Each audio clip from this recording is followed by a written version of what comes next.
We have the pleasure of having Tom Tyler, Director of Facilities and Maintenance for the MDC, and he's going to talk about another very important topic, which I'm sure is germane to all of you, and that's workforce development. Let's hear it for Tom.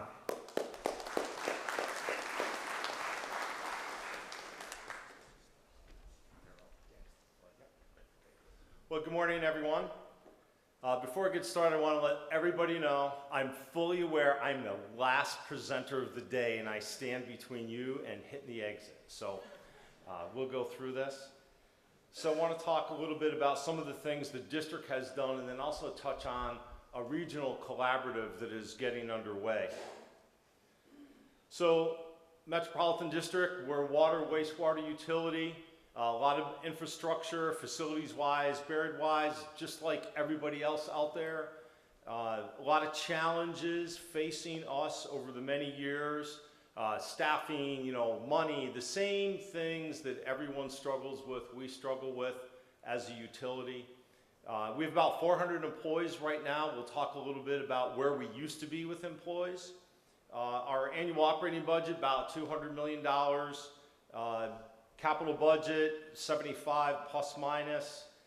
We also have a clean water project and now an integrated plan budget. So we spend a lot of money renewing our resources.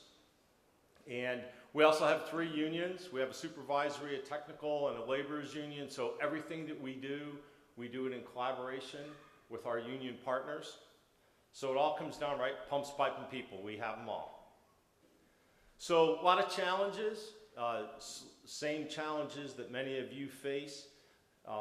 We right now are operating under a SSO, CSO, federal consent decree, consent order. A lot of big projects going on, eliminating SSOs, controlling CSOs. $2.5 billion program that we're in the midst of. One of the biggest programs, certainly on the East Coast, and probably top 10 throughout the country. And we've done a lot infrastructure-wise. So we also have the challenge of several of our member towns, some of the poorest towns in the state. So we have to always be considerate of what our rates are and what we spend our money on and how we spend those resources. We're always pushed by our board. And oh, by the way, our board is 29 members that meet on a regular basis, and many, many subcommittees that provide direction for us. It's not always 29 of the same opinions, I can assure you. So in 2005, when I started, we had over 700 employees. We now have about 400. So it's a very significant loss of employees over the last about 20 years. If you look at the little graph on the right, and I'm sure if you graphed your own employee age distribution, it'd probably look pretty similar. We have right now more employees in the 60 to 69 and 70 to 79 group than we do 2029 plus 30, 39. Almost half of our employees are 50 years, 59. So not only do we have to face that, but we have to face other competition. So Connecticut, I think a lot of you are aware that we're a really big defense industry. And while we might need to hire 3, 4, 5, 6, 8, 10 employees a year, Electric Boat hired over 5,000 employees last year. And they hired more than that the year before. There are no areas where they haven't reached. And one of the interesting things, as an aside, how we're going to talk a little bit about our recruitment, EB now has a program. They're reaching out not only to the high schools, they've already saturated that, and they're done saturating the middle schools. They are now recruiting in the elementary schools. They have a program where they'll go into up to 2nd grade with crackers and cans of Cheez Whiz. And they show the 2nd graders how you can join 2 crackers together with Cheez Whiz, and then they talk about the pleasure of being a welder. So the recruitment, it's tough to compete with that. So all the tech skills that we want, it's not only the big EB that hires thousands, but they have thousands of suppliers that are all looking for the same electricians, SCADA, mechanics, engineers. So the competition is very real and we have to face that fact. So we've done a lot of different things at the district. We're not experts in it, and I know many of you have also done many, many programs, but I'm just gonna highlight a few of the things that we've done. So when I told you we had 700, can we operate within our permit conditions, within our budget, with fewer employees? That's the challenge. So one of the programs that we initiated years ago, and I have the pleasure of talking to you about it, but I certainly did not do this alone. Jeff Bowers is here, our manager, Bruce Lundy, our assistant superintendent, Bob Luigi, superintendent. Many, many folks work on these programs, collaboration with HR and all that. So we used to have the old school mode where we had an operator at every workstation, and that operator did nothing but that workstation. If you were a primary sludge pumper, you lived in the basement underneath our primary tanks, and all you did was turn on sludge pumps on and off for your whole career. You didn't know what happened before you didn't know what happened after you, and you didn't really care. And we had a lot of those positions around the plant. So we put a program together, totally voluntary. If you got trained to operate to a minimum standard, every workstation at the plant, we gave you a bump in pay. If you on your own did your studies and took a higher level license than you were required for your job, you got a bump in pay. And we really pushed double dipping. And we had a lot of folks that did it. They got trained on every workstation, they got their license, they went up 2 pay grades. Not only does that affect your current pay, but it affects your pension, which we still have, by the way, if anyone is looking for an opening with pension. We have pension. And so what did we get out of that, right? We got flexibility that we could move operators around. And that was huge for us. And it cut down some operating costs, but we really did it for the flexibility of operating, because we knew we were going down in staffing. And so what used to take 15 people per shift, we can now do with 6.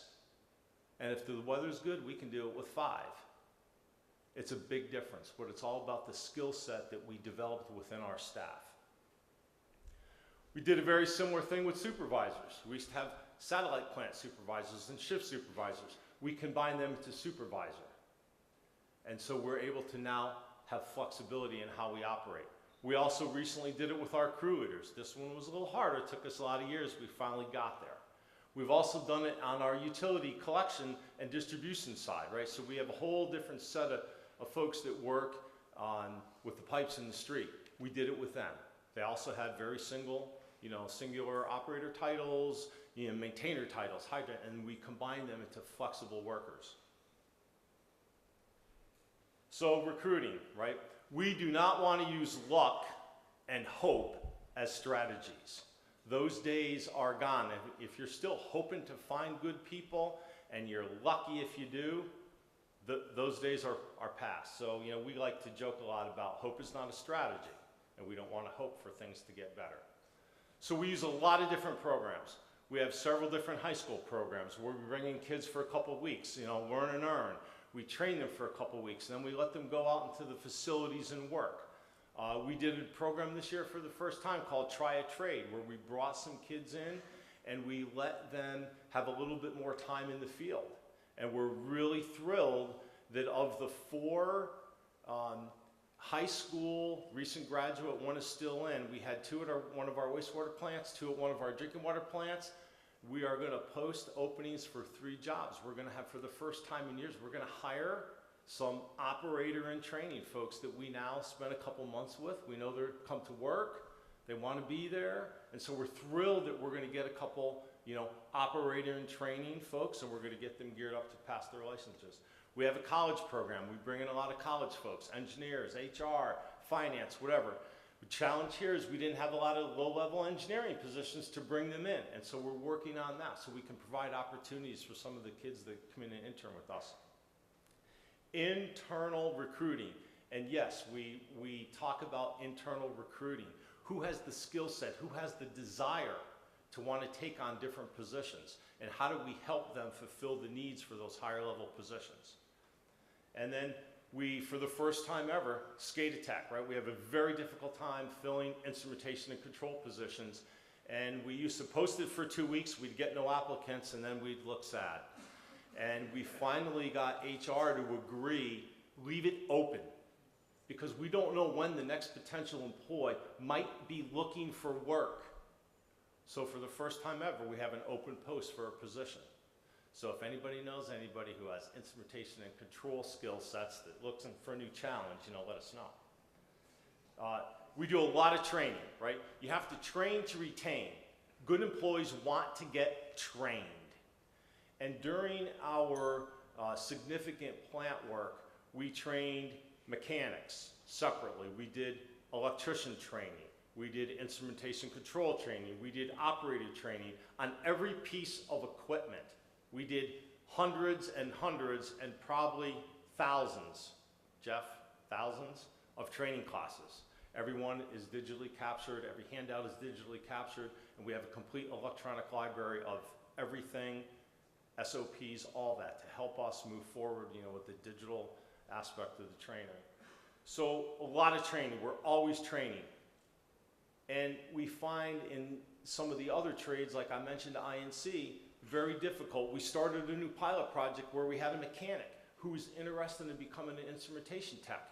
We found a good basic class for him to take. We let him spend time working next to the instrumentation techs, and we think in a few weeks when he finishes that pilot program, we're gonna offer him a SCADA tech. So we're trying to grow internal from a very different skill set.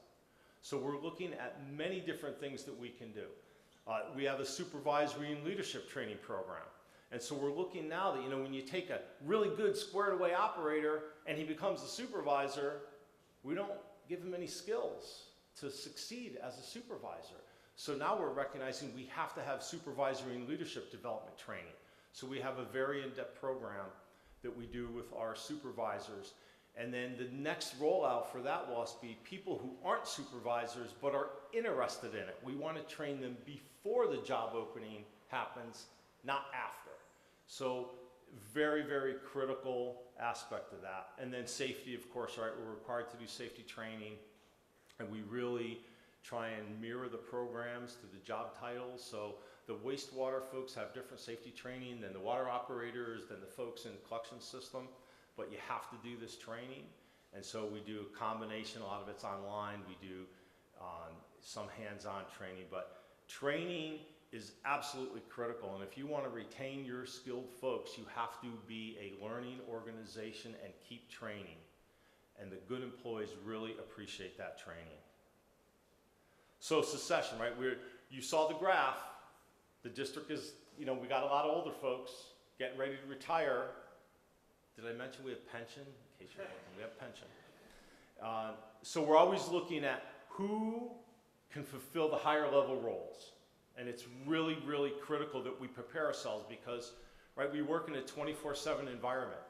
You can't let someone retire and then look around and recognize there's nobody internal that's prepared. Now we have to go hire an external person. That takes months. And then they need time to get, acclimated to the environment that they're working in. So succession has become a very big thing for us. So we're always looking at how do we success. One of the things we've done successfully is we've created assistant positions. So if we know for a fact we had a CEM, our vehicle repair facility superintendent said, I'm retiring in a year. We posted an assistant superintendent. We put him in that position to learn and grow next to the superintendent. And then the superintendent retires, and now we have someone who's completely prepared, ready to go, and we don't miss a beat. But it takes effort to do that level of planning. One of the things that we've also found is really critical is we have very meaningful engagement with staff. So when we post a position internally, we might get 6, 8 applicants. Well, we all know only one person is getting promoted. What happens to those other 6 or 7 folks? So we've made it a habit now of sitting down for those that would like and having a very honest, open, and sometimes very difficult discussion to say, here's why we didn't promote you. Here's where we think you need to grow and develop. Now, how can we help you get there? By offering opportunities, different challenges, classes, whatever it might be. So it's not easy to do, but we're starting to make a habit of doing that. And I think a lot of folks are very, very appreciative to get that honest feedback. We've also found rotating staff is great. Keeps skills fresh, new challenges, new facilities, different things. But it takes effort to do it. And you just have to make that effort to help folks, have different experiences while they're at work. So integrating infrastructure. One of the things that we learned early on during all this construction project is we have to have seats at the table for our electricians, our instrumentation techs, our mechanics, and our operators, because those are the folks that are gonna touch the infrastructure for 20, 30, 40 years after the design is done and the contractors have left. And it brings a very high level of buy-in and ownership of those. And we have been completely successful in those startups, not because of me, but because of the staff engagement.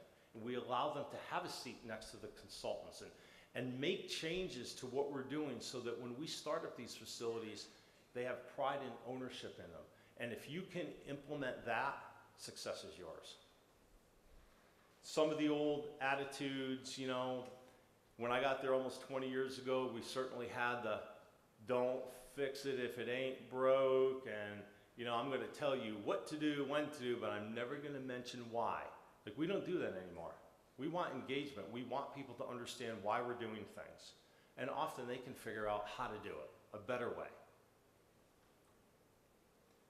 So in the end, we've had a lot of success. We've met all these major milestones. We've built $1.5 billion worth of infrastructure. We're running on about half the staff that we had years ago. We have very low grievances, very low turnover, and we have virtually multiple applicants for every internal post that we have. So I know many of you out there do very similar things. You might do some great things that we're not aware of. But the next topic that I'll get into has a little different perspective on everybody doing their own thing. So regional workforce. Of course, you can't do this by yourself. So I don't know if there's anyone out there that has ever heard of Baywork. So years ago on the West Coast, a group of like-minded utilities got together and they agreed we're going to stop stealing employees from each other. What a novel concept. Because I can tell you, we have a lot of really awesome MDC employees that started their careers in other utilities. So they decided to form a collaboration that would foster cooperation amongst utilities for training, for hiring, for recruiting, for all these different elements. Instead of everybody trying to do it themselves, and some utilities have more resources than others, and I think the smaller the resource, the smaller utility you are, the harder and harder it is to do this. They put together, and yet they put money in the pot, and they hired someone to lead this effort. First it was volunteer, then later it became a more formal organization. So I have the website up here, baywork.org. If you haven't looked at it, it's fantastic. They do some wonderful things. Solving the training and retaining issues in their utilities, because they have the same problems on the West Coast as we have here. So a couple years ago, there was discussion about something similar for New England, because it would be very hard to do a similar thing in Connecticut and then repeat it in Mass and repeat it in Rhode Island, repeat it in Vermont, repeat it in New Hampshire, repeat it in Maine, right? That's just a lot of wasted resources. So the mission that NUIA and the New England Water Works Association, which some of you may or may not know, it's like a sister organization to NUIA, they formed in 2022 to look at Baywork and other similar organizations around the country to address this critical need for staffing. And so the mission, they want to develop this long-term, sustainable kind of one-stop shopping. They're not trying to put individual HR out of business, anything like that. But it's like to pool our resources together, because right, we all know together, I might know something and you know something and you know something, and we sit down together, right, we can solve big problems. But by yourself, it can be very difficult. So this organization And initially we were kind of calling it Work for Water New England, but we found out can't use somebody else's name. So we're going to make a little bit of a name change, but it's a collaborative for all the water and wastewater. So both sides of the house, drinking water, clean water, coming together. And when folks start giving you money to do something, that tells you how serious they are. And we got money from a lot of different folks to kind of get this up and running. So there's some of the organizations that donated money so that we could look at putting this together. And I think, you know, everybody is familiar with all the logos, a lot of folks doing it. So what's been done to date? So we hired CKD Consulting, which is Cheryl Davis, who was the leader of Baywork. Tremendously experienced. The insights that she provided were fantastic. So they formed a leadership committee from NUIA, now the drinking water side. And Mary Berry is here, right? Mary was on that leadership group, and her and Kirsten King, her peer from the New England Waterworks Association, they did a tremendous job pulling this together. There was a couple others, you can see the names over on the right side. So the leadership committee got together, kind of get their arms around this, and then they formed a steering committee. I was asked to be part of that steering committee. We did a survey. The results are on the bottom of the slide. Surprise, the survey showed we need operators, we need electricians. You know, nobody was stunned by the results of the survey. And they came up with a strategic plan and identified 5 key elements of how we want to put all this together. And you know, they're listed on the slide. It's what you might think: outreach, recruitment, communication, training, and communications, all these important elements. There's been a couple newsletters, updates that have put out, so maybe you've seen that, maybe you haven't. And so the real key is what's next.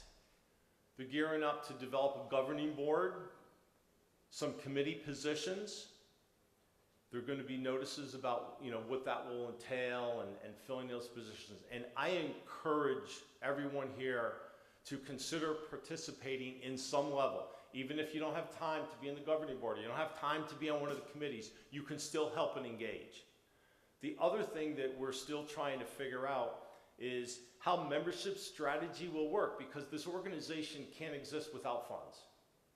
And so there's different concepts about how you might have to buy into it and what membership will be. And so we're working on all that. So it's still largely very much a work in progress. But I can tell you, if we can succeed similarly to how Baywork has, other similar groups around the country, it'll be a sustainable improvement for all of New England, not just Connecticut, not just Massachusetts, but for everyone to have access to resources so that we can work together to fill these critical positions that we know are coming. They're coming for everyone. So just some closing thoughts about the connection between infrastructure, the engagement of staff, you know, managing growth and development and the importance of it. And it doesn't matter whether you're a 0.3 or a 3 or a 30 or a 300 MGD facility. If you just think this is going to happen on your own, it's not going to. So do nothing you're just punishing your existing employees if you do nothing. Hope and luck, we don't use them as strategies, and I would recommend that you not do that either. And there's no single solution, right? Everybody has different things going on, but when we come together to work on these issues, I think that's when long-term success and the benefit, not only of the utilities, but of our ratepayers, right? The people that drink our water and that use our, you know, clean water services. So I went through a lot really quickly. There's my contact info. If you want to give me a call, you want to, you know, set up a time to meet and discuss, I'm happy to do it. And again, I just would please encourage everyone to have some engagement in this new collaboration that we're forming, because it's so critical for our long-term sustained ability to complete our missions. So with that, I'm done. I wanted to make sure I could get everybody out as quick as I could.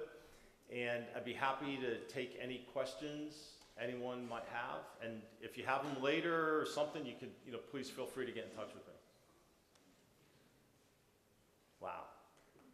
All right, everybody wants to go home. Great, thank you.